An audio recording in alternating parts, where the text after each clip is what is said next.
Hi, this is Geshe Michael Roach, and welcome back to DCI Level Automatic Leadership.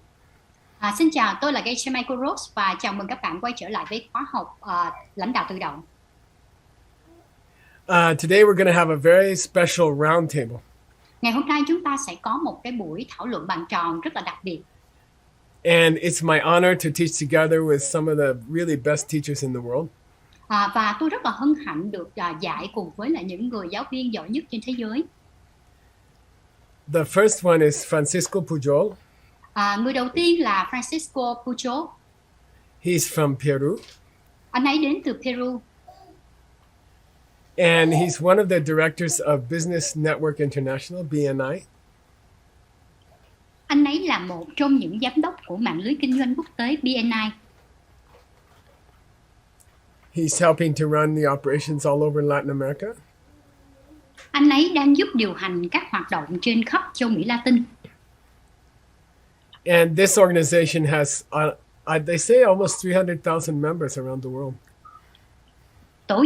Tổ chức này có gần 300.000 thành viên trên khắp thế giới.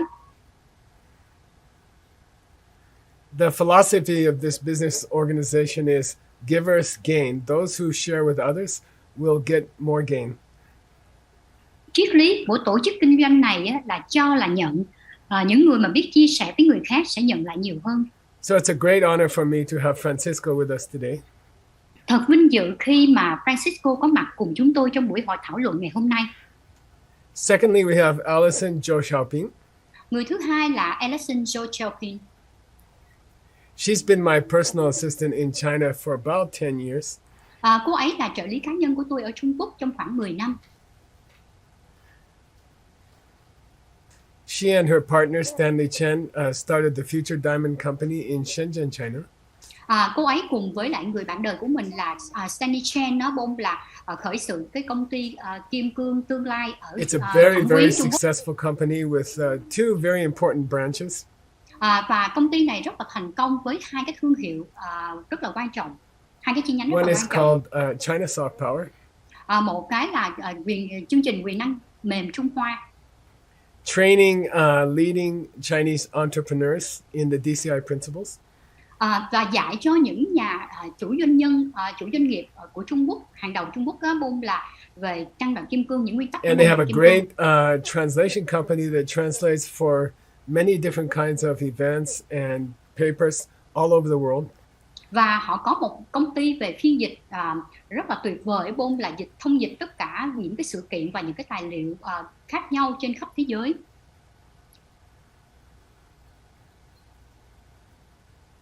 And that's called pure gold, and I would really like to thank them because of their hard work that we are able to spread all over the world with their great translation services. Và công ty này được gọi là Pure Gold, và tôi thật sự rất là muốn cảm ơn họ bởi vì những cái nỗ lực chăm chỉ của họ để cho chúng tôi có thể làm mở rộng trên khắp thế giới với những cái dịch vụ phiên dịch này. We'll also be hearing from Wang Xia, one of our roundtable members tonight. Và ngoài ra một thành viên khác trong buổi thảo luận bàn tròn ngày hôm nay là Wang Xia. She holds an important position for the home office of DCI Global. Cô ấy là đóng vai trò rất là quan trọng, một cái vị trí quan trọng của văn phòng chính của DCI toàn cầu. And she's the director of our Teachers Bureau. Và cô ấy là giám đốc của cục giáo viên của chúng tôi. People all over the world are asking for DCI training. Thì những người khắp nơi trên thế giới có nhu cầu về đào tạo DCI.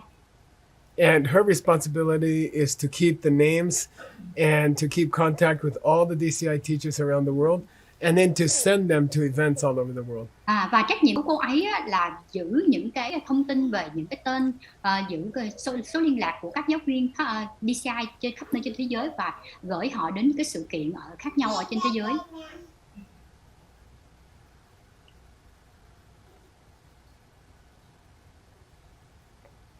Previously, she was a long-time manager in the largest company in the world. Maybe you can guess what it is. Và trước đây cô ấy đã từng là một giám đốc trong một cái tổ chức lớn nhất trên thế giới. Có thể là bạn đoán được tổ chức này là gì?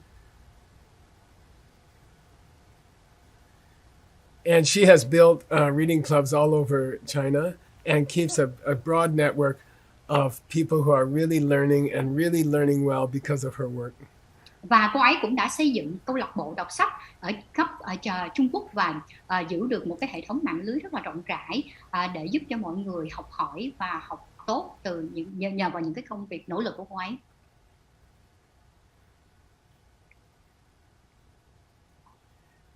So together as a team tonight, these four of us. Và tối nay 4 người chúng tôi cùng với nhau. We'll be talking about life tool number 4, which is called karmic intelligence. Và chúng tôi cùng với nhau nói về chủ đề công cụ số 4 là trí tuệ nhân quả. I think karmic intelligence sounds like a very interesting name, right? Tôi nghĩ là trí tuệ nhân quả nghe nó có vẻ như là có một cái tên nó rất là thú vị, đúng không ạ? And to find out exactly what it refers to, I'm going to ask Francisco to start. Để tìm hiểu chính xác trí thông minh nhân quả là gì, thì tôi sẽ mời Francisco bắt đầu buổi chia sẻ. Thank you, Francisco. Cảm ơn Francisco. Thank you so much, Geshe Michael. It's a real pleasure to be with you today. Cảm ơn Geshe Michael, thì thật sự rất là hân hạnh được có mặt ở đây với thầy. The truth is a dream come true to be able to share with you today. Thì ở chia sẻ với thầy về chủ đề trí tuệ nhân quả nó giống như một giấc mơ được trở thành sự thật. Especially talking about a topic that I'm really passionate about, leadership. Và đặc biệt cái chủ đề này nó rất là đam mê đối với tôi. One of the greatest questions in the topic of leadership. Thì một trong những cái câu hỏi rất là lớn ở trong cái lãnh đạo chủ đề lãnh đạo. It's how can I know before I begin a project that I can succeed? Thì trước khi mà tôi bắt đầu một cái dự án thì làm thế nào để tôi biết là tôi sẽ thành công? How can I make sure that I will drive this project to success? Thì làm thế nào để tôi đảm bảo rằng cái dự án của tôi nó mang lại lợi nhuận? Or how can I manage to know if my business will have good results? Thì làm thế nào để tôi có thể đảm bảo rằng công ty của tôi sẽ đạt đến thành công? The truth is, along the 50,000 years that human has been on earth, thì con người thì đã có mặt ở trên trái đất này là lâu lắm rồi. Building and creating new projects on earth. Và con người đã xây dựng rất là nhiều cái dự án trên trái đất này. We will notice that sometimes we can do things in a very good way and sometimes they just don't work out. Và chúng ta cũng thấy rằng đôi khi mọi việc của chúng ta nó diễn ra rất là thuận lợi, nhưng mà đôi khi có những chuyện nó lại xảy ra trục trặc. In fact, today 9 over 10 companies close before 10 years. Thì ngày nay nhiều cái công ty 99% các công ty là chết trước khi mà họ được 3 năm Which tuổi. means that even today we don't know how to ensure success for ourselves. Điều đó có nghĩa rằng chúng ta không chắc chắn về cái sự đảm bảo thành công cho chính mình. And this is mainly based on chances and probabilities. Thì cái điều này nó còn dựa vào cái vị trí cũng như là cái năng lực của chúng ta. And within probabilities, we have some of them that are good and some of them are not so good. Và có những cái cơ hội thì một số cái tình cờ nó tốt và một số cái thì lại không tốt. But if we wanna be great leaders, we gotta get great results. Thì khi mà chúng ta là muốn trở thành một nhà lãnh đạo vĩ đại thì chúng ta muốn đạt được những cái sự kết quả lớn. We have to be visionaries, we have to manage people and we have to ensure success. Thì chúng ta phải đảm bảo rằng mình quản lý được đội nhóm, có đội nhóm thành công cũng như là đảm bảo là mình đạt được cái sự thành công. And for that we need to have the right intelligence to be able to confront problems. Thì để làm được điều đó. And how to do that? Để đạt được điều đó thì chúng ta cần phải thông minh đủ để có thể đạt được thành công. Thì làm thế nào để đạt được điều đó? This is a question that used to tremble in my mind. Thì bông đây là những cái câu hỏi mà nó nhảy vào trong cái đầu của tôi. And then I discovered karmic intelligence. Và tôi khám phá ra cái trí tuệ nhân quả.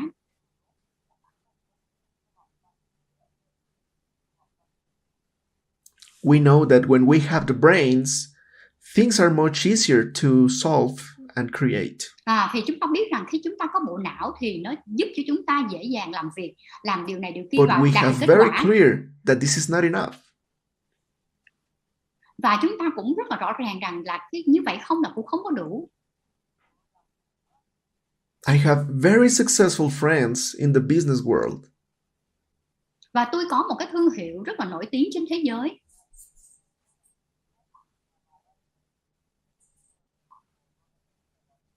That they are not able to cook themselves an egg or tie their shoes. Và tôi rất là tốt trong cái việc mà nấu về món ăn hay là thắt dây giày chẳng hạn. Besides of regular intelligence, we need to have karmic intelligence. Thì ngoài cái trí thông minh thông thường thì chúng ta cần có trí thông minh nhân quả, tức là trí thông minh về nghiệp. Which means understand where things are coming from. Thì tức là điều đó có nghĩa rằng mình thông minh về cái việc là hiểu được mọi thứ đến từ đâu. Because I have noticed over time that just with a little bit of karmic intelligence, thì điều đó có nghĩa là là tôi phải có được cái sự hiểu biết về tôi phải có sự hiểu biết về trí thông minh nhân quả. That is worth tons of regular intelligence. No và questions với cái trí about thông minh it. nhân quả, có một chút trí thông minh nhân quả thì nó đáng giá hàng nghìn lần Karmic so với trí thông minh thông intelligence thường. has two parts. Thì trí thông minh nhân quả nó bao gồm hai phần.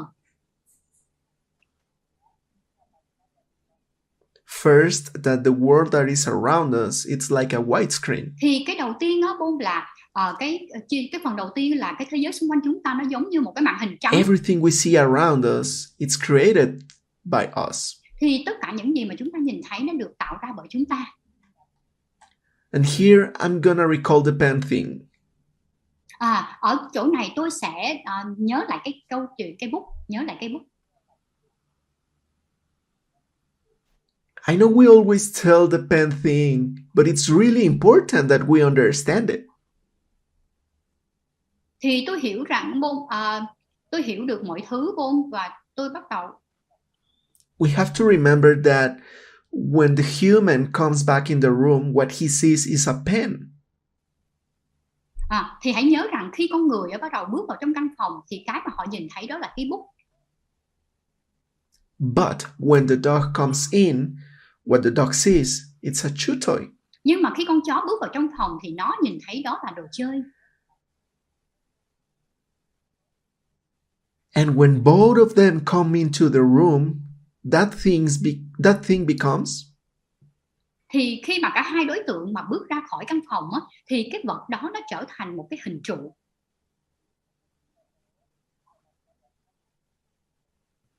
It's both things. And this is what we need to understand. What we see around us, it's like a white screen and depends on who's watching to get a nature. Thì chúng ta cần phải hiểu một điều rằng tất cả mọi thứ xung quanh chúng ta nó giống như một cái màn hình trống rỗng, màn hình trắng. The other half is to understand how seeds work. Và cái phần thứ hai trong cái trí thông minh nhân quả là hiểu được cái hạt giống nó vận hành như thế nào. And this is a very passionate topic for me because this is what I do every day. Đây là một cái chủ đề rất là đam mê đối với tôi bởi vì đây là những gì mà tôi làm mỗi ngày. The ancient wisdom says that whatever you want in life, thì trong trí tuệ cổ xưa nói rằng là bất kỳ điều gì bạn muốn trong cuộc đời của bạn, you have to give it to someone else first. Thì bạn cần phải làm điều đó cho người khác trước. This is also called the echo effect. Thì ở đây trong cái từ bên xã hội nó có một cái từ là gọi là hiệu quả về mặt sinh thái. We know that if we want to have some echo back, we don't go to scream in front of the ocean. Thì nếu mà chúng ta muốn giúp đỡ về mặt sinh thái thì chúng ta không nhất thiết phải. If we want to have echo, then we have to go somewhere with walls that bounce this sound to us. Thì ở đây Bông, nếu mà chúng ta muốn có một cái tiếng vọng á, thì chúng ta phải đi vào trong một cái hang động mà chúng ta hét lên, tiếng vọng nó sẽ quay trở về. In my organization, we call this giver's gain. Thì ở trong cái vị trí của tôi Bông gọi đây là một cái trò chơi là I'm going to cho đi explain nhận a lại. little bit more on this. Thì tôi sẽ đi sâu hơn vào cái phần này.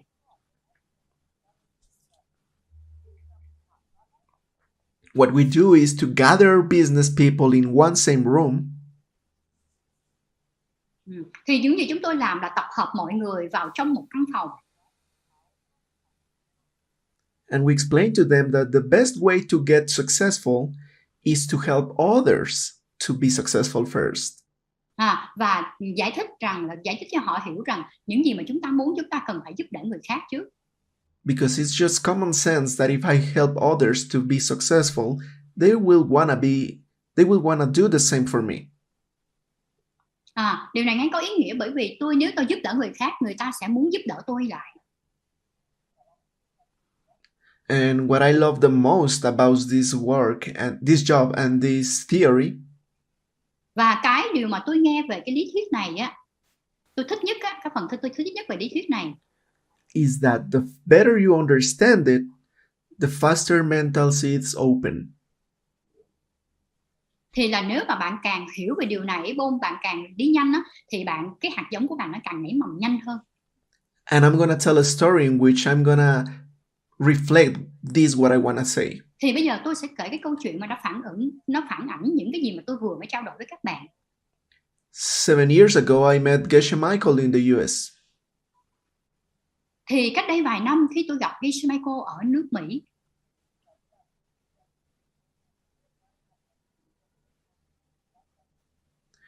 And I thought to myself, I really wish I can get to talk with him, give a speech together, because I really like what he says. Và tôi mới nghĩ là ước gì một ngày nào đó tôi sẽ được nói chuyện với thầy ở nơi công chúng. Years went by, and then I went to New York to one of his conferences. Và một ngày tôi đã đến New York để mà nghe đến cái buổi nói chuyện của thầy.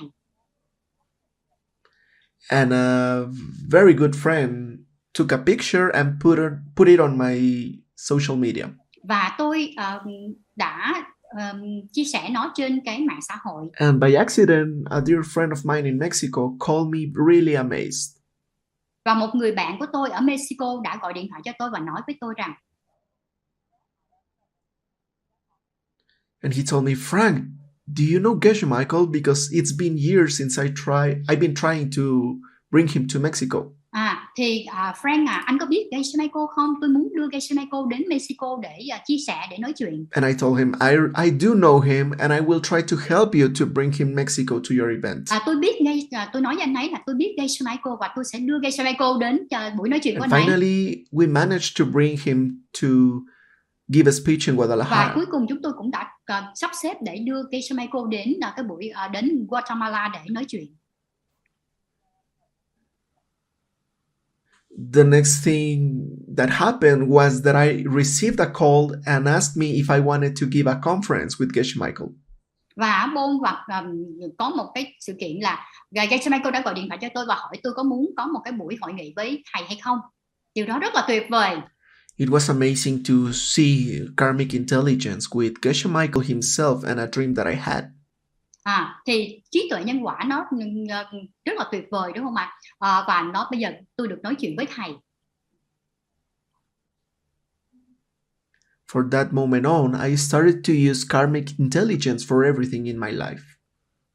Và kể từ giây phút đó, tôi áp dụng cái trí tuệ nhân quả vào bất kỳ một cái việc gì mà tôi làm trong cuộc đời của tôi.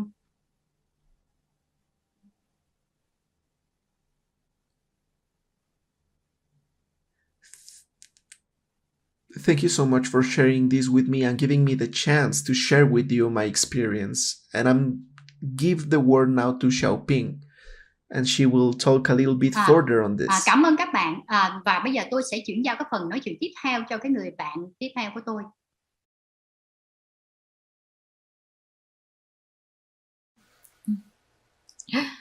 Hello. Thank you so much, Francisco, for this beautiful sharing. Cảm ơn Francisco về cái phần chia sẻ rất là tuyệt vời.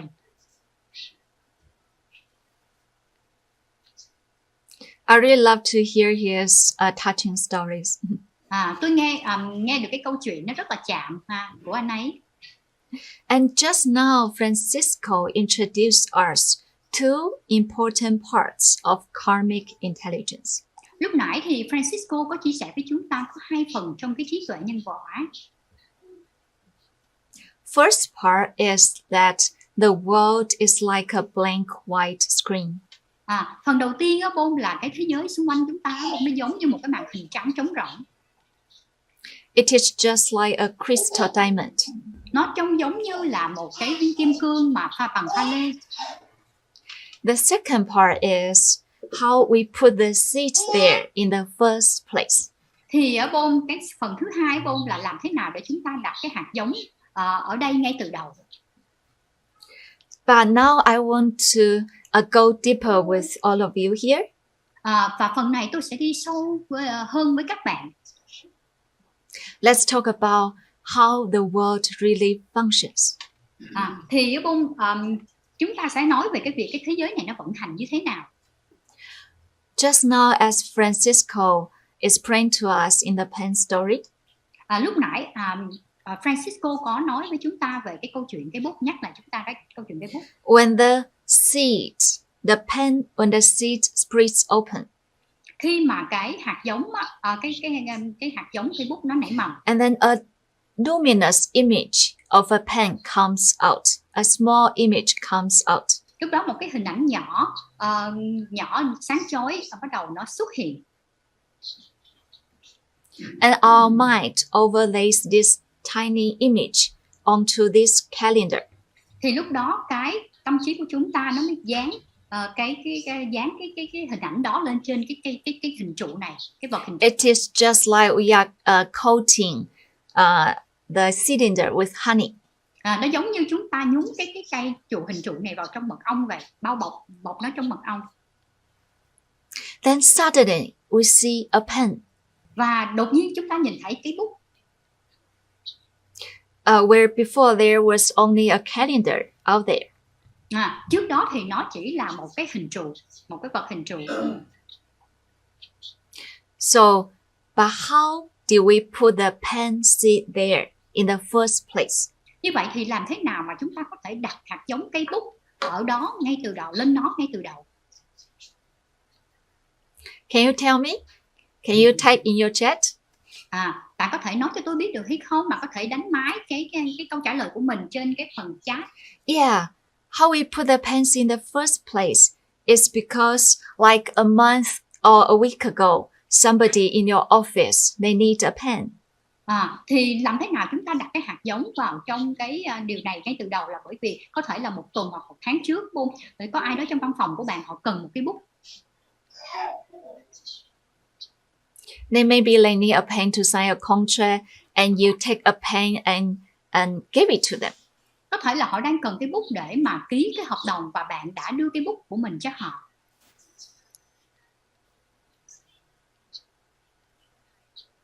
And we watch our own hands reach out and give the pen to them. Và mình nhìn thấy, mình quan sát cái tay của mình đưa ra và đưa cái bút cho họ. Our mind is like a camera, a recording life 24 hours a day and all the year round. Thì cái tâm trí của chúng ta nó giống như một cái camera, nó ghi hình lại tất cả trong nó làm việc 24 giờ đồng hồ và trong suốt cả một năm dài. Then the image entered our conscious mind, just like our thumb are pressing firm in our palm. Và cái hình ảnh nó đi vào trong cái tâm trí ý thức của chúng ta, nó giống như một cái dấu ấn mà mình ấn cái ngón tay cái của mình vào trong lòng bàn tay của mình vậy.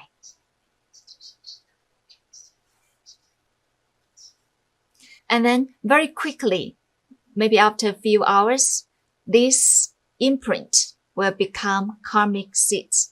Và rất là nhanh nó có thể là một vài giờ sau thì cái dấu ấn đó nó bắt đầu trở thành những cái hạt giống nghiệp. That's how we put the pen seed there in our mind in the first place. thì đó là cách mà chúng ta đặt cái hạt giống ở bên trong tâm trí của mình ngay từ ban đầu. So far we already go deeper into how the world really functions. Như vậy là chúng ta đã đi sâu hơn về cái cách mà thế giới này nó vận hành như thế nào. Actually, the world is created by seeds, by the luminous image coming out from the seeds.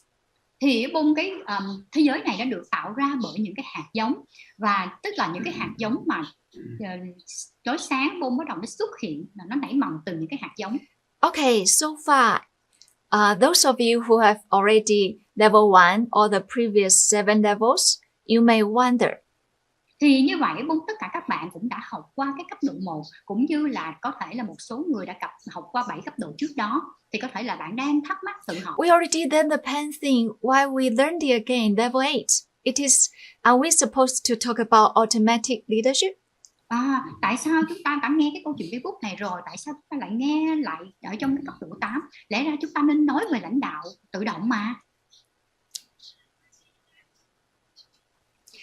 Well, here we are going much deeper and help us to become great leaders. Thì ở đây chúng ta sẽ đi sâu hơn nhiều, và nó sẽ giúp chúng ta trở thành những nhà lãnh đạo vĩ đại.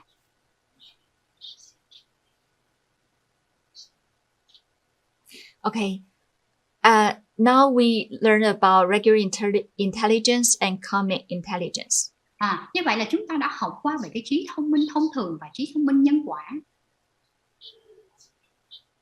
As we know, the pen comes from our seeds. Our comic intelligence is also coming from our seeds. Thì cái chúng ta hiểu được rằng cái bút nó đến từ mình, và như vậy và đến từ hạt giống, và như vậy thì trí thông minh nhân quả cũng đến từ hạt giống. As a businessman, you need to make tough decisions. You need to move very fast, solve problems. Where does this ability come from? Thì như vậy, là một chủ doanh, là một nhà trạch kinh doanh, bạn phải ra những quyết định khó khăn, bạn cần phải di chuyển rất là nhanh và phải có cái sự tiến bộ. Như vậy thì những cái năng lực nó đến từ đâu?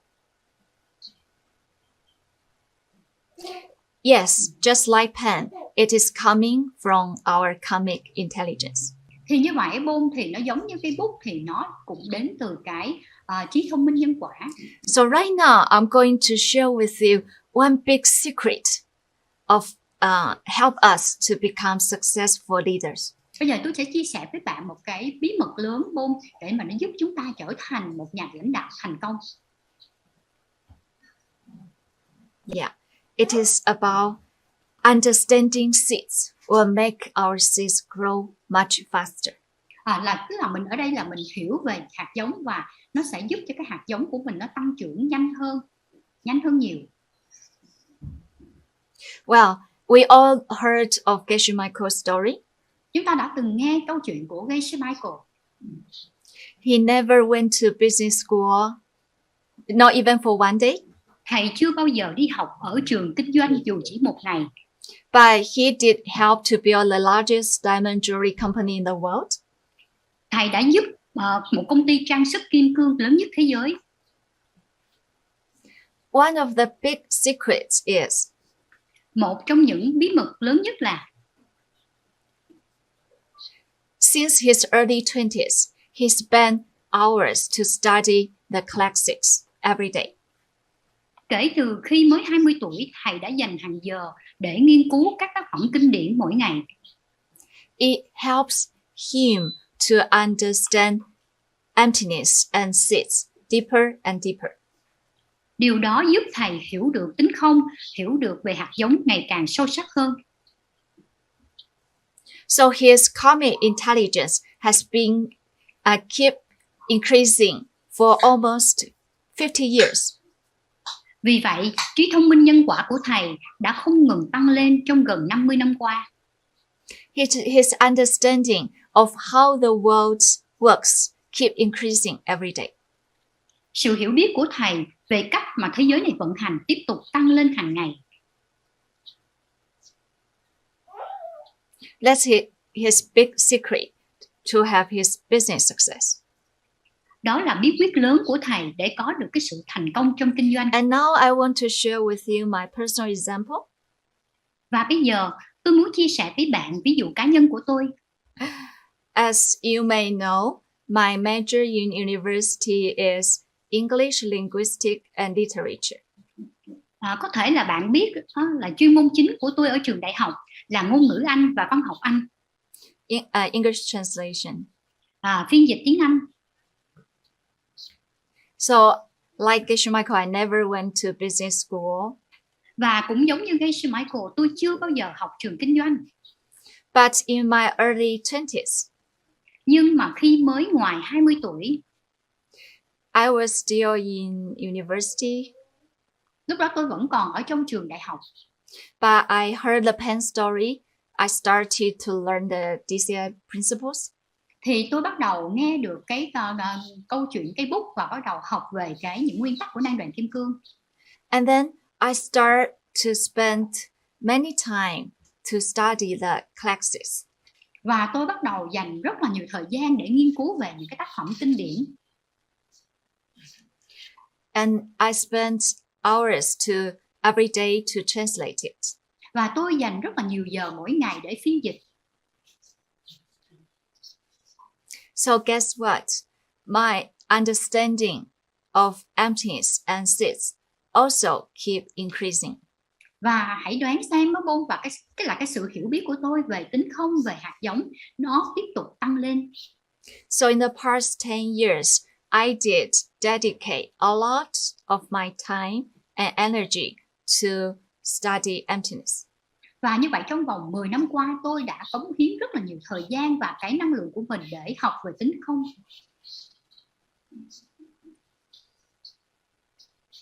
So back in 2017, I start our company with my partner Stanley in Shenzhen. Quay trở lại năm 2017 là lúc mà tôi bắt đầu khởi xướng công ty của tôi với người bạn đời của tôi là Stanley Chen. I will start to provide elite training for entrepreneurs and high executives. Và tôi bắt đầu cung cấp những cái đào tạo, những chương trình đào tạo cho những chủ doanh nghiệp và những cái nhà điều hành cao cấp. And then I have been running more than one companies. Và tôi điều hành hơn một doanh nghiệp, một công ty. So I never go to business school about where did my regular intelligence come from. Thì tôi chưa bao giờ đi đến một cái trường học kinh doanh nào. Như vậy thì cái trí thông minh thông thường của tôi nó đến từ đâu? Yes, it come from regular intelligence. Oh no, it come from common intelligence. Và dĩ nhiên nó đến từ cái trí thông minh nhân quả.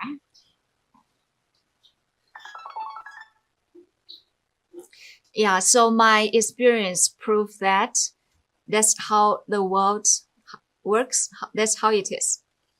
Như vậy từ cái trải nghiệm của tôi đã chứng minh cho cái điều đó, đó là cái cách mà thế giới này vận hành, đó là cái cách của nó nhìn như thế.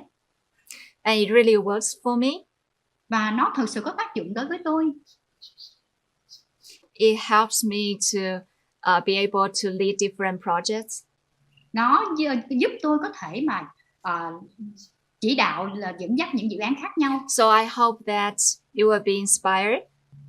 Và tôi hy vọng là bạn được truyền cảm hứng. And then we spend more time to increase our understanding of emptiness. Rồi chúng ta sẽ dành nhiều thời gian hơn để mà tăng cường cái sự hiểu biết về tính không của mình. And help our seeds ripen faster so we become great leaders. Và giúp cho cái hạt giống của chúng ta tăng trưởng nhanh hơn, và chúng ta sẽ trở thành những nhà lãnh đạo sau đó. Now I would like to invite a great teacher from Shanghai, Wang Xia. Tôi sẽ mời một giáo viên rất là tuyệt vời đến từ Thượng Hải là Wang Xia, cô Wang Xia. Thank you. Cảm ơn các bạn. Thank you, Alison, for such a beautiful teaching. Cảm ơn Alison cho cái phần bài giảng rất là tuyệt vời. It's a great honor to be here to share with you today. Rất là hân hạnh được có mặt ở đây để mà chia sẻ với các bạn trong ngày hôm nay. And gives me a chance to plant the seeds of automatic leadership. Và nó cho tôi cái cơ hội để mà gieo những cái hạt giống về lãnh đạo tự động.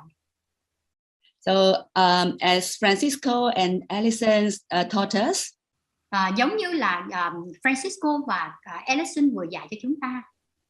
Now we understand that there are two kinds of intelligence, right? Bây giờ chúng ta đã hiểu rằng là có hai loại thông minh nhân quả, có hai loại trí thông minh. One is ordinary intelligence, sometimes we call it smart. Ở đây có hai loại trí thông minh, một cái trí thông minh thông thường, nó gọi là thông minh. So through ordinary intelligence, we can do our daily work well. Với trí thông minh thông thường đó, chúng ta có thể làm những công việc hàng ngày của mình nó tốt ha. So the higher your ordinary intelligence, the better your performance may be. Trí thông minh thông thường của bạn càng cao thì hiệu suất của bạn có thể là càng tốt. And the other is karmic intelligence. Và cái trí thông minh kia nó gọi là trí thông minh nhân quả. And it has two parts. Và cái trí thông minh nhân quả này nó có hai phần. Emptiness and seeds. Đó là tính không và hạt giống. So the karmic intelligence shows us how strong is our ability to plant seeds. Thì cái trí thông minh nhân quả nó cho thấy rằng là cái khả năng của chúng ta mạnh mẽ, gieo hạt nó mạnh mẽ như thế nào, nó đến từ hạt. So as Alison told us just now, through in deep understanding and learning the Pan story, we can make the flowering faster. Thì giống như là Alison vừa mới giải thích cho chúng ta là chúng ta hiểu và chúng ta học về cái câu chuyện cây bút, nó sẽ giúp cho những cái bông hoa của mình nó nảy mầm tốt hơn. So now I have another question for you. Bây giờ tôi có một cái câu hỏi khác dành cho các bạn. So what's the relationship between normal intelligence and karmic intelligence? Như vậy là có sự khác nhau, cái mối quan hệ giữa cái trí thông minh thông thường và trí thông minh nhân quả là gì? So are they parallel and are they equally important? Hai trí thông minh có tương đương và quan trọng như nhau hay không? So as a student of DCI who have learned the Pan story, và là một sinh viên, một học viên của DCI, chúng ta đã học qua câu chuyện cây bút. And you will certainly say, yes, of course, I need both intelligence and karmic intelligence. Và bạn chắc chắn là sẽ trả lời là vâng, đúng rồi, tôi cần cả hai cái trí thông minh thông thường và trí thông minh nhân quả. Yes, I quite agree with your answer. Tôi khá là đồng ý với câu trả lời của bạn. So we need both ordinary and karmic intelligence. Chúng ta cần cả hai, trí thông minh thông thường và trí thông minh nhân quả. But I have still to say we need more effort and focus on karmic intelligence. Nhưng mà tôi cần phải nói rằng chúng ta cần nỗ lực nhiều hơn và tập trung nhiều hơn vào trí thông minh nhân quả. They are not equally important, I have to say. Tôi cần phải nói rằng là nó không có quan trọng như nhau. So let me tell you one of my case first. Tôi sẽ chia sẻ với các bạn cái trường hợp của tôi trước.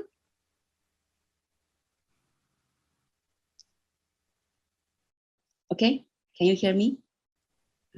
Các bạn nghe tôi rõ không ạ? Okay, so my parents used to be very successful business person. Cha mẹ của tôi đã từng là những người kinh doanh rất là thành công.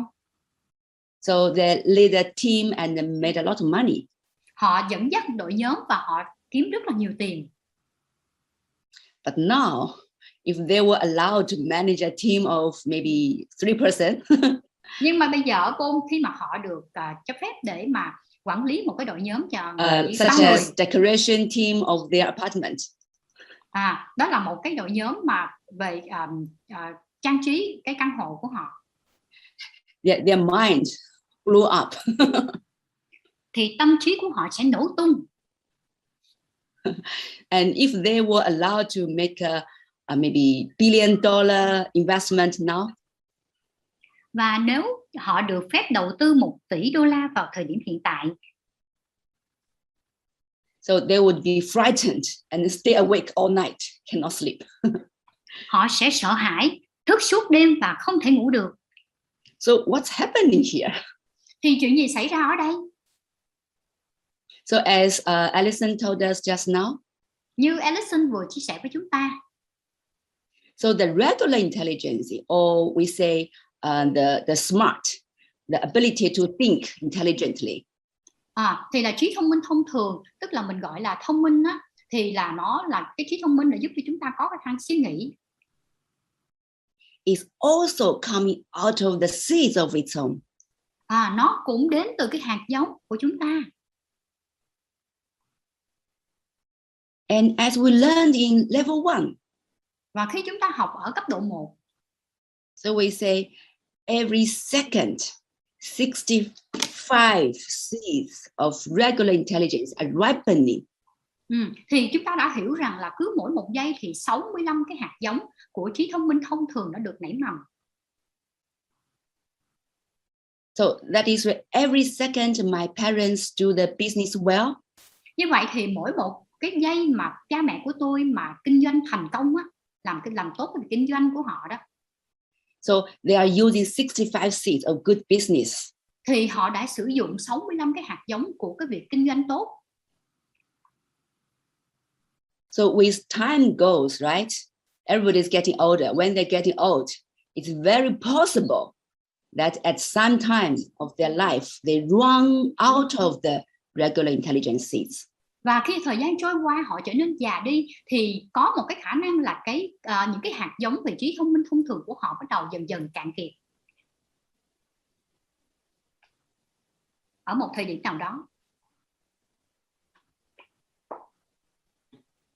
It's terrible, right? Everybody's getting older and older.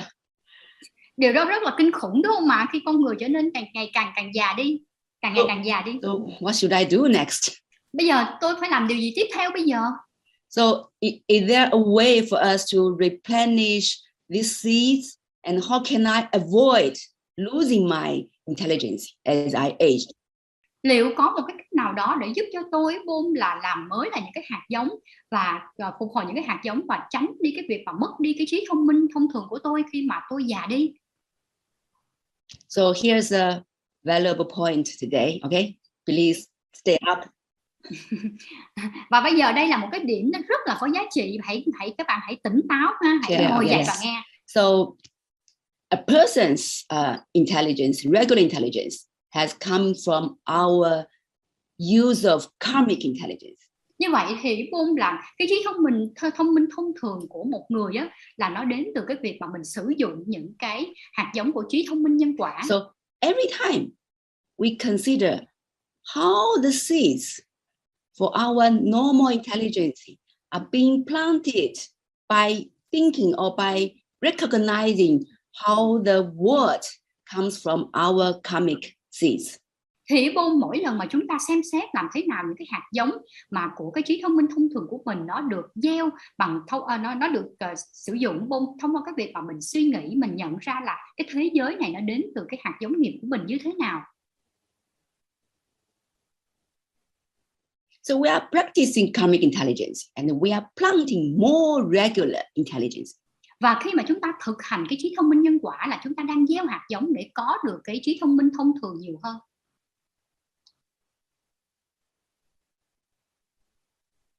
That is to say, we have to keep study and keep understanding and keep practicing the karmic intelligence. Như vậy thì điều này nói rằng là chúng ta phải tiếp tục học hành, tiếp tục việc hiểu biết và thực hành cái trí thông minh nhân quả. So back to my parents' case. Bây giờ quay trở lại với trường hợp của cha mẹ tôi. So my parents was good at business. Thì cha mẹ của tôi rất là giỏi về việc kinh doanh. So because they had planted the seeds before. Là bởi vì là họ đã từng gieo cái hạt giống trước đó. But they think it was because they work very hard and they have more information than others and they have good relationship with government. Nhưng họ nghĩ đó là do họ làm việc rất là chăm chỉ và họ nắm được nhiều thông tin hơn người khác và họ có mối quan hệ tốt với chính phủ. So they think in this way. So actually these are wrong ideas and wrong connections, right? Họ đã nghĩ theo cái cách như vậy. Thực ra đây là một cái ý tưởng sai lầm và là một cái sự liên hệ sai lầm, đúng không? So they're using the karmic intelligence but didn't replenish the seeds. Vì vậy mà mình sử dụng cái trí thông minh nhân quả nhưng mình lại không bổ sung những hạt giống nghiệp của mình. So if they want to replenish or keep their business skills, they need to know how everything actually comes from their seeds. Nếu họ muốn bổ sung hoặc là duy trì các kỹ năng kinh doanh của mình thì họ cần hiểu là mọi thứ thực sự đến từ hạt giống của họ như thế nào.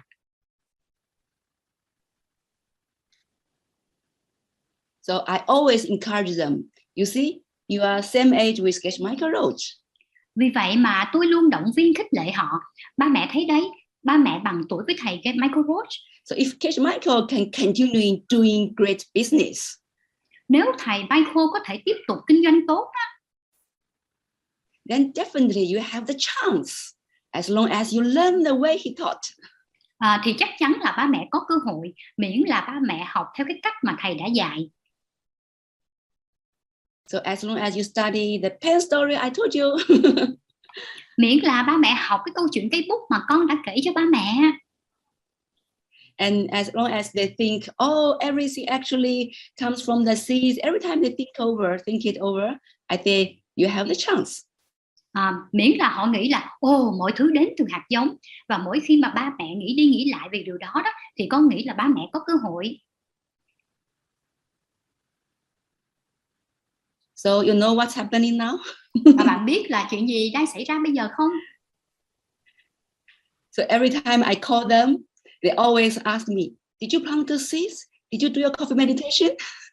Thì mỗi lần mà tôi gọi điện thoại cho ba mẹ đó, thì ba mẹ hỏi là con có gieo hạt không đấy? Con có thiền cà phê không vậy? And I say yes, of course. I'm teaching this. Of course I do it. Dĩ nhiên là ba mẹ con dạy điều này thì con phải thực hành chứ. And then they said, okay, we are planting seeds by reminding you to plant seeds. Thì cô lúc đó họ nói là được rồi, ba mẹ đang gieo hạt bằng cách là nhắc nhở con. So okay, so most of us here are already good leaders in our work or in our family. Phần lớn những người trong chúng ta ở đây là những người mà lãnh đạo tốt trong cái công việc của mình hoặc trong gia đình của mình. Of course, we are getting older and older. Dĩ nhiên là chúng ta đang trở nên ngày càng già đi. But if we can maintain our leadership and even do better, isn't it cool or great? Thì dĩ nhiên nếu chúng ta có thể duy trì được cái năng lực lãnh đạo của mình, thậm chí càng ngày tốt hơn tuyệt vời hơn. So as we learn today, smart leaders are smart because they have planted the seeds to be smart. Thì chúng ta nhớ rằng những người lãnh đạo thông minh đó họ thông minh là bởi vì họ đã từng gieo hạt giống, họ đã gieo hạt giống để trở nên thông minh. What did they do? Họ đã làm gì? By thinking about how everything actually comes from the seeds. Bằng cái cách suy nghĩ là về việc là mọi thứ thật sự bắt nguồn từ hạt giống như thế nào. Okay, so we just need to do the same as well. Thì như vậy chúng ta chỉ cần làm một cái điều tương tự như vậy. So we need to focus on improving our karmic intelligence. Chúng ta chỉ cần tập trung vào cái việc cải thiện cái trí thông minh nhân quả của mình. By learning the pen story in deep understanding and keep practicing. Bằng cách là học được về câu chuyện cây bút, có cái sự hiểu biết sâu sắc hơn và tiếp tục thực hành. So, okay, that's the end of my speaking. Bây giờ đây là phần kết thúc cái bài nói chuyện của tôi. So let's welcome our living example of keeping and planting karmic intelligence. Bây giờ chúng ta hãy chào đón một cái tấm gương sống liên tục Thank you, Wang Sha. trí thông minh nhân quả. Thank you, Francisco. Thank you. Francisco. Cảm ơn Alison Shopping. I really enjoyed your 3 presentations. Tôi thật sự tận hưởng 3 cái bài thuyết trình của các bạn.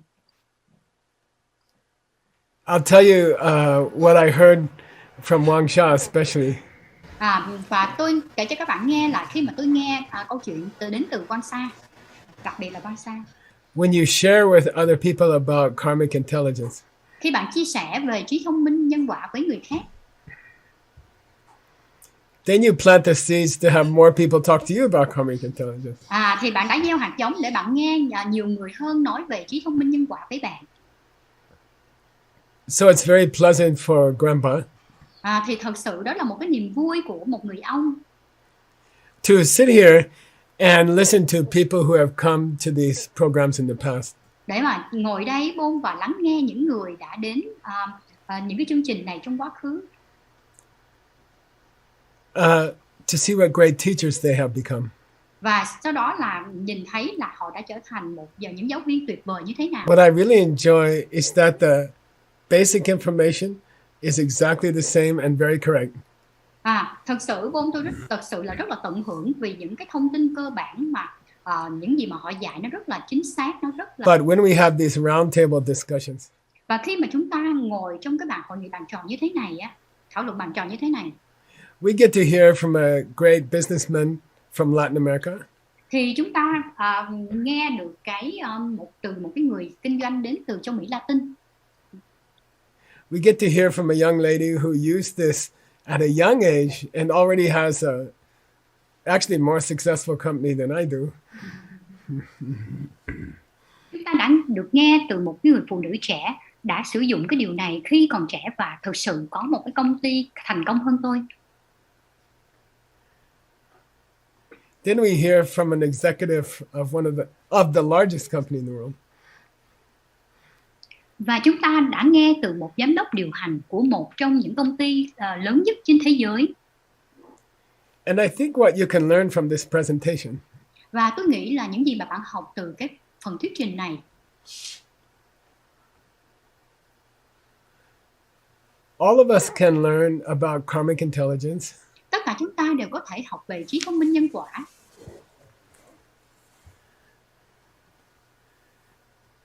And then we adapt it to our own life. Và chúng ta thích nghi nó, đưa nó vào trong cái cuộc sống của chính chúng ta. Peru is not the same as China. Peru thì nó không giống như là Trung Quốc. So I love hearing three great teachers teach the same ideas, but with their own flavor. Thì tôi rất là thích nghe ba cái người giáo viên tuyệt vời dạy cùng một cái ý tưởng nhưng mà theo cái cách riêng của họ, theo cái sở thích của họ. And I look forward to your teaching. Và tôi cũng trông đợi đến cái phần mà giảng dạy của các bạn. You know, first we teach with our friends and our family. Và đầu tiên chúng ta có thể dạy cho bạn bè của mình hay gia đình của We mình. explain to them what we heard. Và chúng ta giải thích cho họ nghe về những gì mà mình đã từng nghe. Then we start to try what we heard. Và chúng ta bắt đầu thử những gì mà chúng ta đã nghe. If you keep trying to use the seed system, you cannot avoid success. Thì nếu mà bạn tiếp tục sử dụng cái hệ thống gieo hạt thì bạn không thể nào né tránh được cái sự thành công được. And then all your friends are asking, how'd you do that? How'd you do that? Thì lúc đó bạn bè của bạn sẽ hỏi làm thế nào mà bạn làm được điều đó? Làm thế nào vậy? And then you become a great teacher. Thì lúc đó bạn sẽ trở thành một giáo viên tuyệt vời. But you keep your own personality and you keep your own national background. Và nếu bạn giữ được cái tính cách cá nhân của mình, bạn giữ được cái nền tảng quốc gia của mình. And I love tasting this delicious DCI food made in Peru or made in Shenzhen or made in Shanghai. Và tôi thích là nếm thử cái thức ăn mà của DCI ngon mà được làm ra ở Peru, được làm ra ở Thẩm Quyến và được làm ra ở Thượng Hải. So I'll give you the New York taste. Và tôi sẽ cho các bạn về cái nếm được cái vị của New York. So I was teaching a lot of people in New York City. Tôi đã dạy cho rất là nhiều người ở thành phố New York. A lot of business people. Rất là nhiều nhà kinh doanh. And they came to me with a strange request. Họ đến với tôi với một cái yêu cầu rất là đặc biệt. You are teaching us 4 nights every week after your job. Ngài dạy cho tôi, ông dạy cho tôi 4 ngày trong một tuần sau khi mà rời khỏi nơi làm việc. But can you teach our children? Nhưng ông có thể dạy cho con của chúng tôi được hay không? Then I said, okay, we will start a children's class. Lúc đó tôi mới nói rằng, ok, tôi sẽ bắt đầu cái lớp học dành cho trẻ con. But 2 parents have to come every week to watch. nhưng mà nhà cha mẹ hai cha mẹ phải đến, hai phụ huynh phải đến mỗi tuần để quan sát. I will teach the 4 steps for kids, but I will not be a babysitter. Tôi sẽ dạy về 4 bước gieo hạt cho con nít, nhưng tôi không thể nào là người trông trẻ được. Then they said, okay, deal, Thì họ nói được rồi, đồng ý. And I remember we taught them all year. Và tôi còn nhớ cũng là tôi đã dạy cho họ cả năm. In the winter, it was very difficult. The parents have to bring them all dressed in coats. Và ở mùa đông vào mùa đông thì nó khó khăn hơn, bởi vì cha mẹ phải đưa con cái đến mà trong cái trang phục mà gọi là quần áo ấm. But you won't expect if you come from Peru. Nhưng mà bạn sẽ không kỳ vọng nếu mà bạn đến từ Peru. New York City in the summer is really hot. Bởi vì ở cái thành phố New York á, ở mùa hè nó thực sự rất là nóng. And it was very uncomfortable. Và rất là khó chịu. So I'll teach you a DCI teacher tool. Tôi sẽ dạy cho bạn một công cụ dành cho giáo viên DCI. When the weather is hot, turn up the air conditioning. Khi mà thời tiết nó nóng nực á, thì bật máy lạnh lên. Try to get to 65. What's that in centigrade? I don't know. 65 Fahrenheit. Cố gắng điều chỉnh cái nhiệt độ ở 65 độ Fahrenheit. Something like 18 or 19 degrees. Nó tương đương với 18 hoặc 19 độ. My students in China, they know I use this method. Thì những cái học viên của tôi ở Trung Quốc thì họ biết là tôi sử dụng cái phương pháp này. It's too cold to fall asleep from Geshe-la's talk. Thì nó quá lạnh đó, thành ra mình sẽ không có buồn ngủ được từ những cái buổi nói chuyện của Geshe Michael. So you especially need it for teaching kids in New York in the summer. Và bạn giả định là bạn ở khu trung tâm và bạn dạy cho những đứa trẻ ở thành phố New York vào mùa hè. One day the air conditioner broke. Và một ngày thì cái máy lạnh nó bị hư, nó bị hỏng.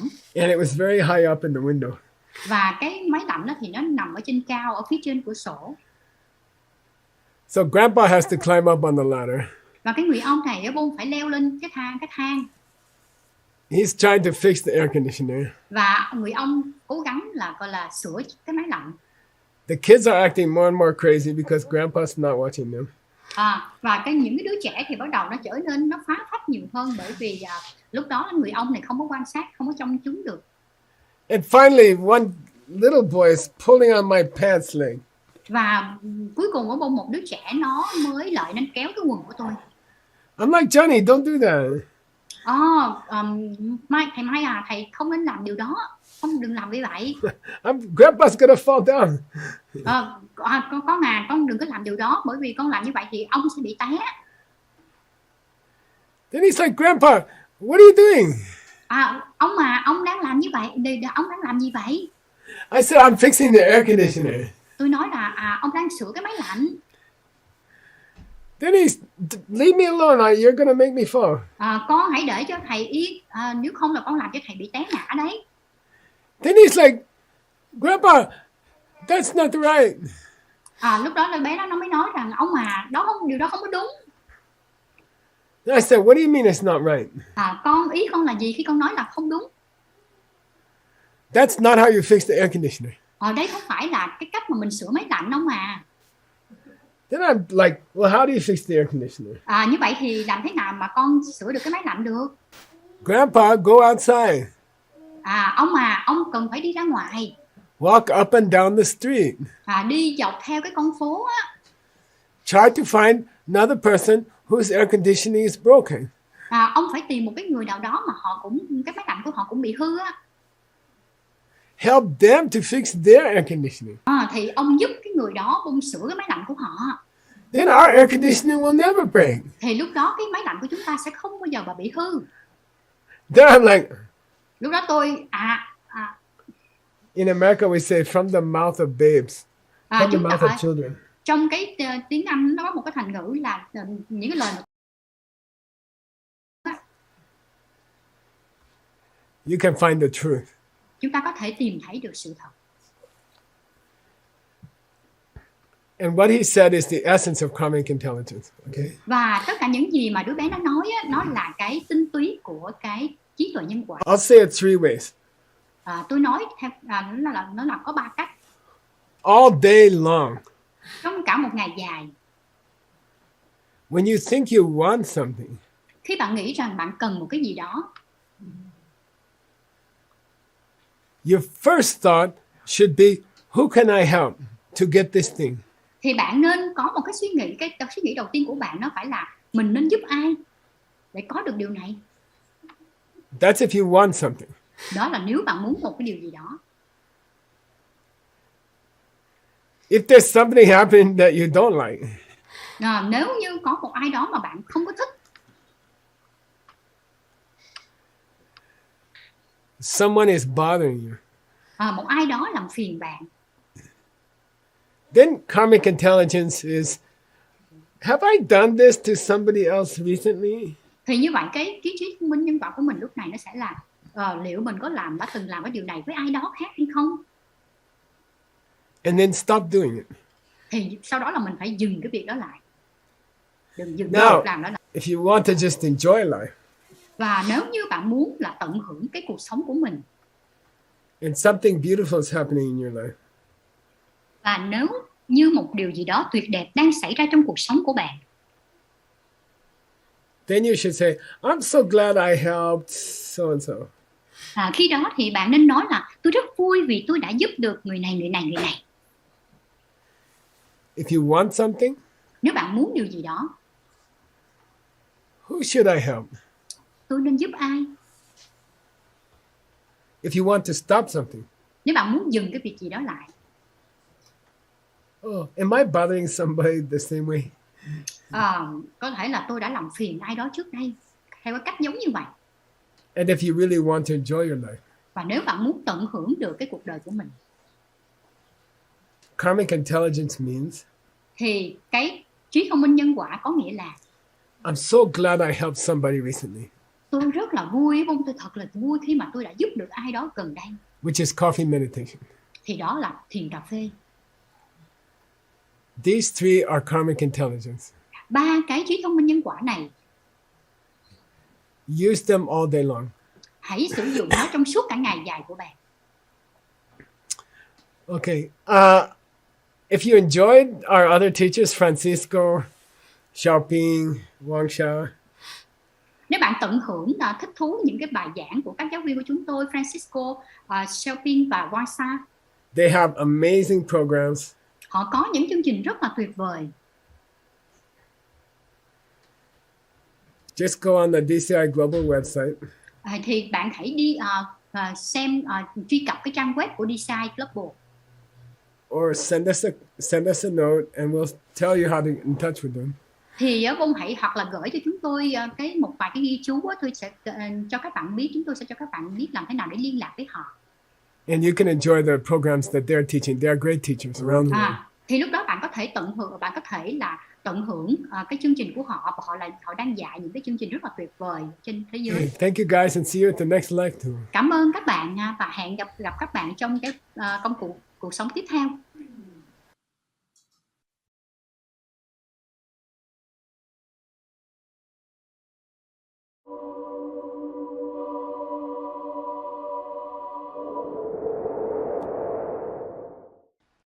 Hi, everybody. Welcome back to Level 8 DCI Global. My name is Nick Lashaw, and I'm really happy to be here with you guys tonight. It's always an honor for me. Xin chào mừng các bạn quay trở lại với DCI cấp độ 8.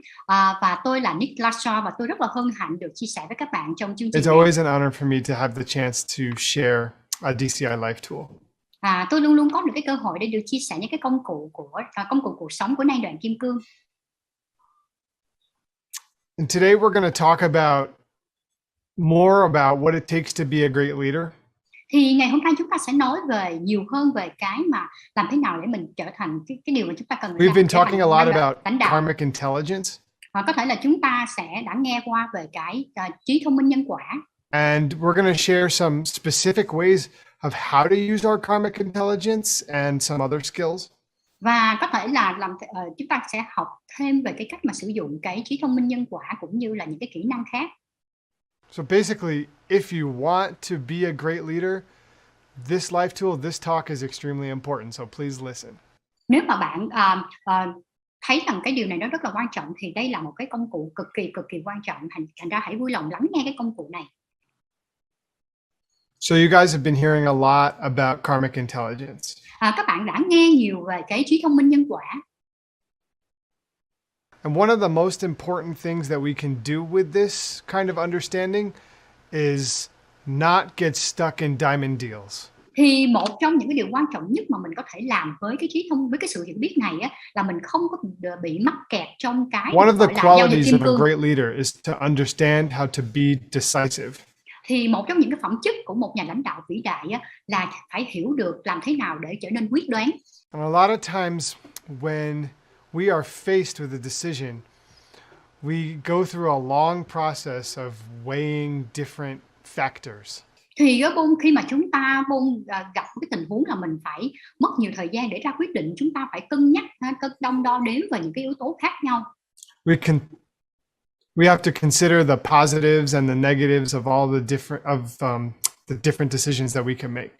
Thì chúng ta cân nhắc về những cái điều tích cực và điều tiêu cực của tất cả những cái quyết định mà chúng ta I'm going to phải give ra. you an example from my own life. Thì tôi sẽ cho các bạn cái ví dụ mà tính từ chính cuộc sống của tôi. Recently, until recently, I owned a business. I had a yoga studio.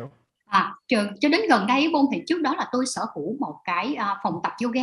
And in case you weren't paying attention, owning a yoga studio was one of the more difficult businesses to have during the pandemic.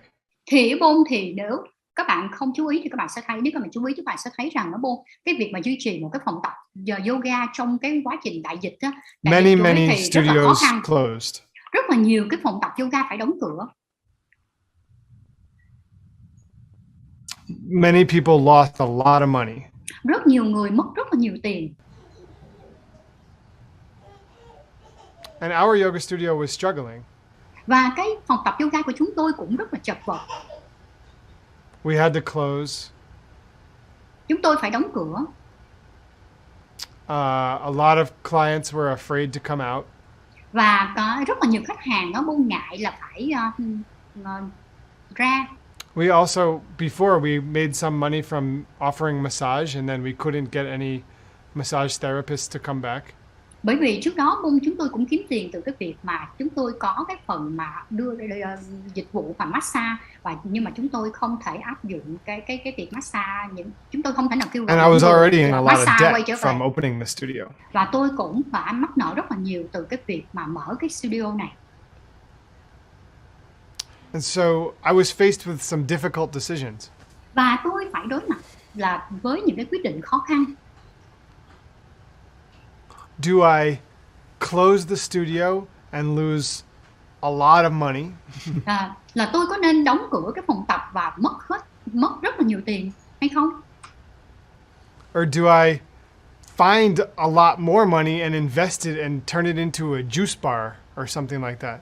Hay là tôi sẽ tìm được nhiều tiền hơn và tôi đầu tư và biến nó thành một cái quán bar mà trái cây hoặc một cái gì tương tự như vậy. I could weigh these questions. Và tôi đã cân nhắc Okay, đến những câu hỏi if này. I get a loan and open a juice bar, I might make a lot of money.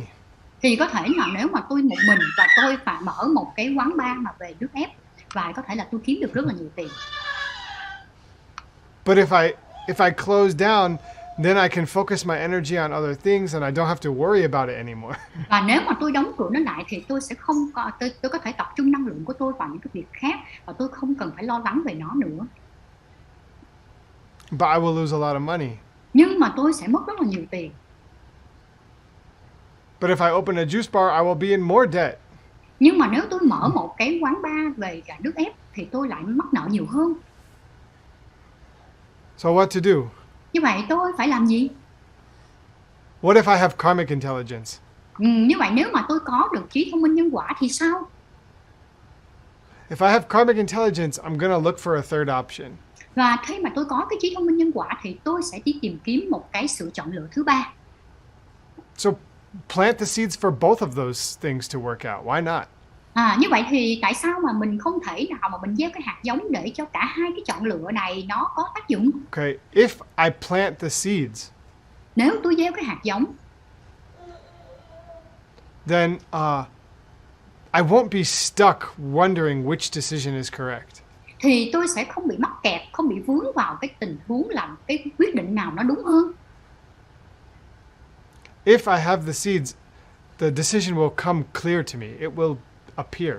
Thì nếu mà tôi có cái hạt giống thì cái quyết định nó sẽ đến, nó rõ ràng hơn với tôi và nó sẽ xuất hiện. The correct decision will be obvious. Thì cái quyết định đúng nó sẽ trở nên rõ ràng hơn. In my case, a third option appeared. Thì trong cái trường hợp của tôi Bôn là cái chọn lựa thứ ba nó xuất hiện.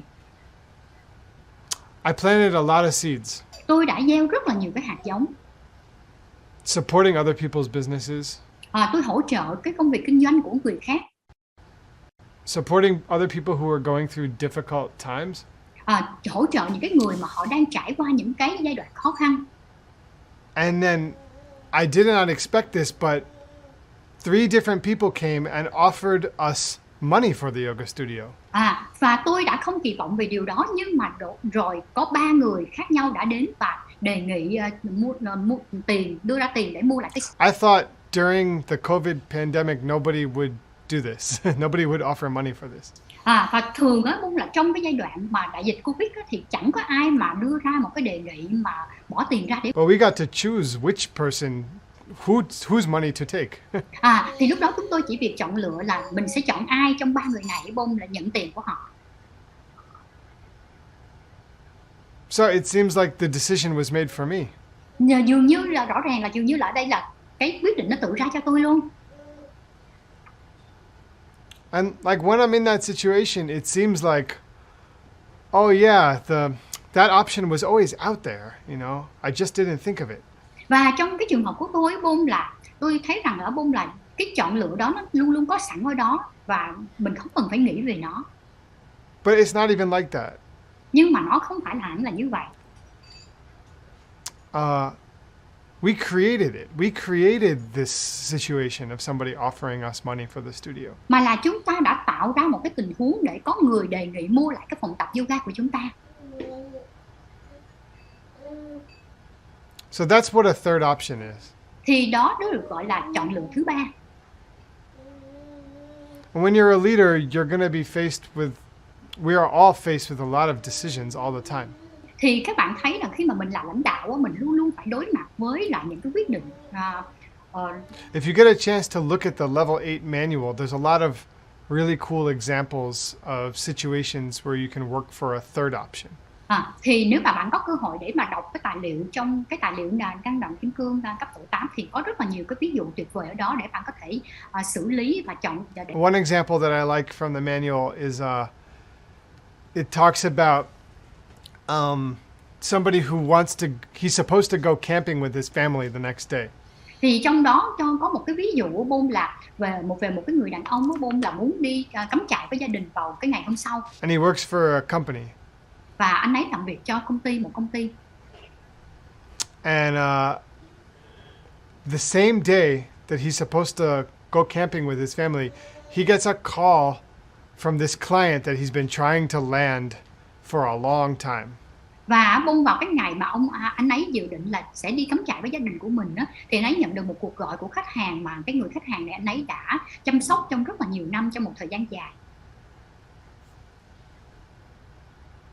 So those of you who have a family, you know that it's very difficult to let them down, to say, oh, you know, I cannot go camping now. Something came up at work. That's very difficult.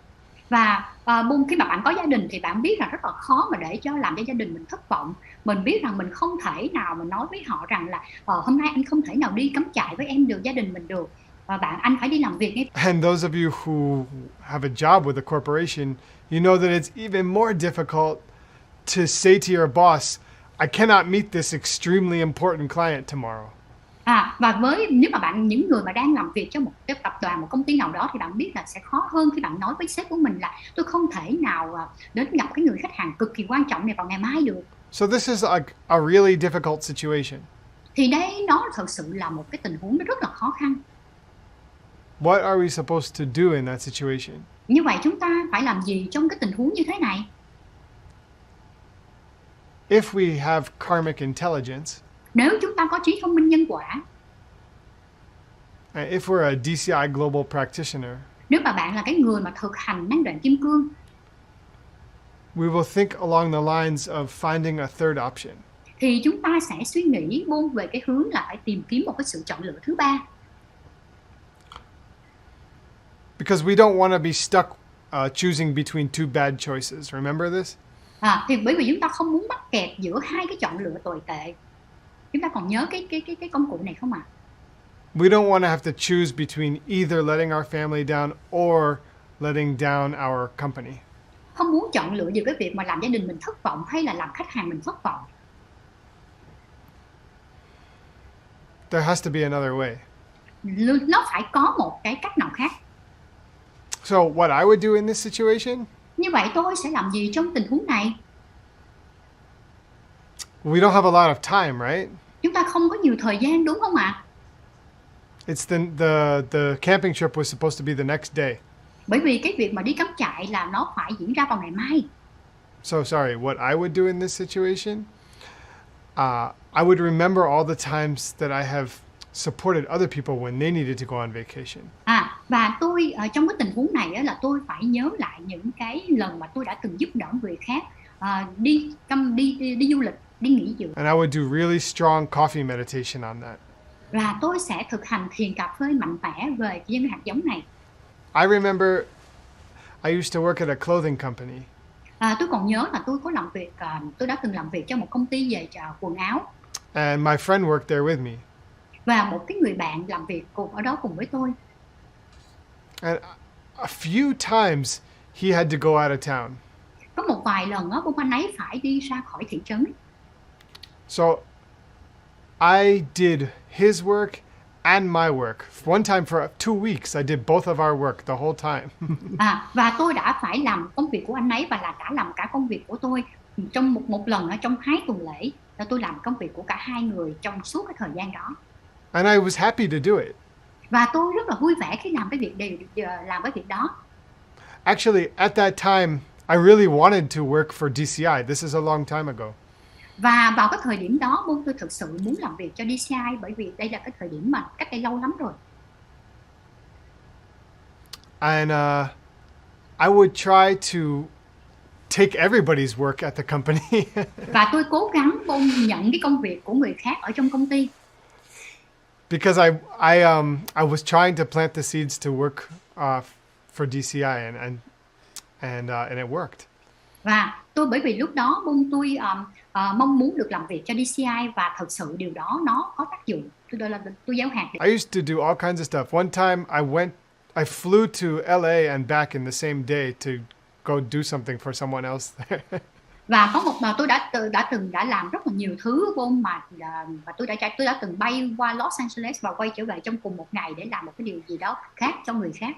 So I was like really planting a lot of powerful seeds, trying to help other people to have free time. Thì tôi đã gieo rất là nhiều cái hạt giống mạnh mẽ, cố gắng giúp người khác, để người ta có được cái thời gian tự do. I even remember the day when the seeds ripened. I was in the car with Geshe Michael, and he asked me if I was making good money there at the clothing company. Và tôi còn nhớ và có một cái lần hạt giống của tôi nảy mầm khi mà tôi ở trong xe hơi với lại Geshe Michael và thầy đã hỏi tôi rằng là tôi kiếm được thu nhập tốt ở công. I told them they were going to give me a raise. Và tôi mới nói là họ sẽ cho tôi tăng lương. And he said, I'm going to give you a raise. I said, I'll take it. Và tôi đã chụp lấy cơ hội này. So I think in this situation, in the situation of needing to go with your family or with the client, và như tôi nghĩ rằng là trong cái tình huống này, cái tình huống mà bạn cần phải đi cắm trại với gia đình hay là bạn phải đi với khách hàng, đi gặp khách hàng. If you can do coffee meditation on all those times that you have helped people so that they could go on vacation, then a third option will come. Thì nếu mà bạn có thể ngồi thiền cà phê về những cái lần mà bạn đã từng giúp đỡ người khác để người ta có thể có thời gian đi nghỉ ngơi, đi nghỉ, thì lúc đó cái chọn lựa thứ ba sẽ xuất hiện. In this case, the guy gets an idea. He goes to his boss and he says, "Hey, I really want to meet this important client, but I need to spend some time with my family." Thì cái trường hợp này, cái người đàn ông này đã đến gặp cái người sếp của mình và anh ấy nói tôi thật sự là muốn gặp cái người khách hàng quan trọng này, nhưng mà tôi cũng cần thời gian để dành cho gia đình của tôi. So, if I take this meeting over the weekend, can I have some days off next week to hang out with my family? Thì liệu tôi có thể là sắp xếp cái cuộc gặp này vào cuối tuần, nhưng mà tôi có thể có được một vài ngày nghỉ vào tuần sau để mà dành thời gian cho gia đình tôi được hay không? And the boss says, "Sure, take the whole week." Và cái người sếp nói rằng là chắc chắn rồi, anh hãy nghỉ một tuần, cho anh nghỉ cả tuần luôn. So this is a third option, okay? Thì đây là cái chọn lựa thứ ba, được không ạ? We want to find options where everybody's happy, where everybody wins. Chúng ta muốn tìm kiếm một cái sự chọn lựa mà làm cho tất cả mọi người đều vui vẻ, mọi người đều thắng. And any decision other than that is what we call in DCI a diamond deal. Thì bất kỳ một cái chọn lựa, một cái quyết định nào khác mà nó khác với cái sự chọn lựa đó thì trong DCI chúng ta gọi là giao dịch kim cương. So don't settle for less than a situation where everybody can be happy. Thành ra là chúng ta đừng có gọi là chọn lựa những cái tình huống mà nó không làm cho tất cả mọi người đều. Why are we talking about this? Tại sao tôi lại nói về điều này? Because we're learning how to be a great leader. Bởi vì chúng ta học cái cách để trở thành một nhà lãnh đạo tuyệt vời. And a great leader is going to approach decisions with karmic intelligence. Và cái người lãnh đạo tuyệt vời là sẽ tiếp cận những cái quyết định mà dùng cái trí tuệ nhân quả để đưa ra quyết định. And that's how a great leader can approach making difficult decisions. Và đó là cái cách mà một nhà lãnh đạo tuyệt vời có thể đưa ra những quyết định khó khăn. Another skill that I want to talk to you guys about with respect to karmic intelligence is getting people to listen to you. Và một cái kỹ năng khác mà tôi muốn nói với các bạn nó buông về cái việc mà liên quan đến trí tuệ nhân quả là làm thế nào để cho người khác lắng nghe bạn. Have you ever noticed, at least I know I have you ever noticed that there's times when you're in a meeting or something, you have an idea and nobody even hears you. And someone else says the same thing and everybody's like, wow, good idea.